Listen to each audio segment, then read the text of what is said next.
We talked a bit about this earlier. The Arkansas governor, Sarah Huckabee Sanders, on the job just shy of a month, delivered the Republican response last night. Often these addresses are trying to speak to the country, present your alternative to the president in power, in this case, a Democrat in power. But Sarah Huckabee Sanders seemed to be talking very narrowly to the Republican base.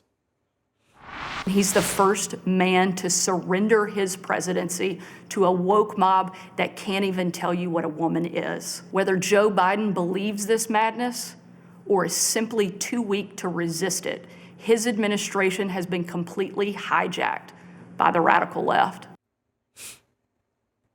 Fact check bizarre?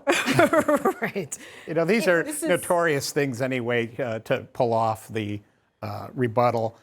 Obviously, I think she has national political ambitions and is trying to set herself up for that. It was pretty dark. Yeah, the other thing that was interesting, is that in addition to really playing to the Republican base, she made a very clear generational argument.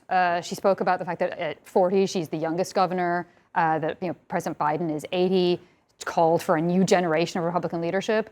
Not clear what that means in terms of 2024 and her former boss, President Trump, if there's any message there or not. She paid tribute to him in the speech about a trip he made to Iraq. And good for the commander-in-chief at the time, Donald Trump, for visiting troops in Iraq. Most commanders-in-chief do that. It was just kind of an odd... And even though she's young, she sort of has these kind of retro ideas about America, right? I mean, she's going after drag queens. She's going after Latinx and saying it can't be in any documents in Arkansas. I don't think it is anyway. Going after CRT. You know, they are really trying to tag Joe Biden as, a member of the woke mafia. Joe Biden is 80 years old. He's a white male.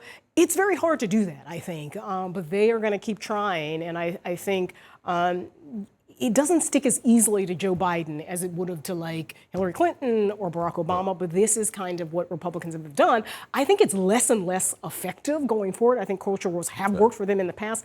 I think they're not as effective as they used to. I think the question is, who's your intended audience? If you want to appeal to a niche and raise money from a niche, it can be very effective. If you want to become a president of the United States, less so, perhaps. Another drama is the fight, and again, you're watching the president on the ground in Madison, Wisconsin, is between President Biden.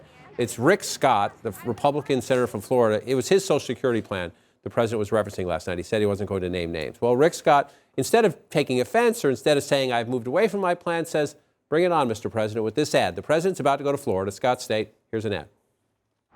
He wants to close the loophole and raise your taxes. I'm Rick Scott. Biden should resign. I approve this message.